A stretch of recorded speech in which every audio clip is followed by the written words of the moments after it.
नमस्कार, मी वैभवी आपली वैभवीज रेसिपी मराठीमध्ये खूप खूप स्वागत करते। आज आपण चिंचेचे गोड पाणी घरच्या घरी कसे बनवायचे ते बघणार आहोत आणि अशाच नवीन नवीन रेसिपी बघण्यासाठी वैभवीज रेसिपीला सबस्क्राइब केलं नसेल तर नक्की सबस्क्राइब करा। त्यामुळे तुम्हाला मी ज्यावेळेस नवीन व्हिडिओ टाकेल त्याचे नोटिफिकेशन सर्वात आधी पाहायला मिळतील। या ठिकाणी अर्धा वाटी गूळ घेतलेला आहे, जिरेपूड, लाल तिखट, शेंदूर मीठ, चाट मसाला आणि चिंच घेतलेली आहे। चिंचेचे पाणी आहे ते मी प्रेशर कुकर मध्ये बनवत आहे। त्यामध्ये 1 वाटी पाणी घातलेलं आहे। त्यामध्ये चिंचेचा गोळा घालत आहे। चिंच स्वच्छ करून त्याच्या आतल्या बिया काढून घेतलेल्या आहेत। यामध्ये अर्धी वाटी बारीक चिरलेला गूळ घालत आहे।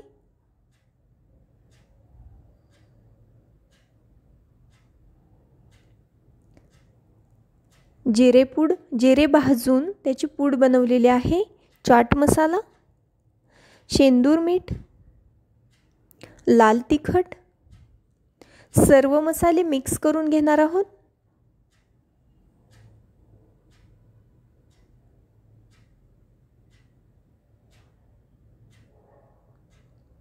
मसाले मिक्स केलेले आहेत।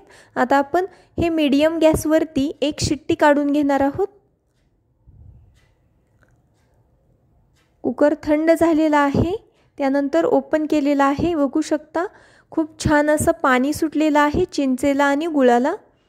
आता आपण हे आहे ते एकदा मिक्सरवरती बारीक करून घेणार आहोत। चिंच आहे ती बघू शकता खूप छान अशी चिंच शिजलेली आहे। आता त्याची पेस्ट बनवून घेऊया मिक्सरवरती। खूप छान अशी पेस्ट बनलेली आहे। आता ही पेस्ट आपण एकदा चाळणीने गाळून घेणार आहोत। या पद्धतीने या ठिकाणी मी पुरणाच्या चाळणीचा वापर केलेला आहे।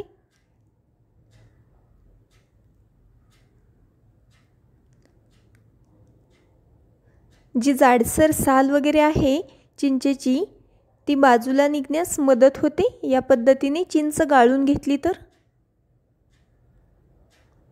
बघू शकता हे जे राहिलेलं आहे ते आपण पुन्हा एकदा मिक्सरच्या भांड्यामध्ये घेणार आहोत आणि थोडंसं पाणी घालून ते मिक्स करून घ्यायचं आहे।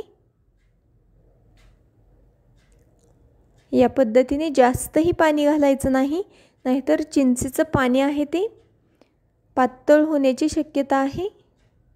पुन्हा एकदा गाळून घेऊया हे पाणी मिक्सरच्या भांड्यामध्ये घेतलेलं। जास्तही पाणी घालायचं नाही, मीडियम कन्सिस्टन्सी ठेवायची आहे चिंचेचं पाणी बनवत असताना। हे पाणी जनरली आपण पाणीपुरीसाठी, समोस्यासाठी आणि कचोरीसाठी वापरले जाते। तसेच बऱ्याच रेसिपींमध्येही ह्याचा वापर होतो। या ठिकाणी आपलं चिंचेचं पाणी, गोड चिंचेचं पाणी बनवून तयार आहे। तुम्ही नक्की ट्राय करा हे चिंचेचं पाणी। आणि हा व्हिडिओ आवडला असेल तर व्हिडिओला नक्की लाईक करा, तसेच शेअर आणि सबस्क्राइब करायला विसरू नका। हा व्हिडिओ पाहिल्याबद्दल थँक यू।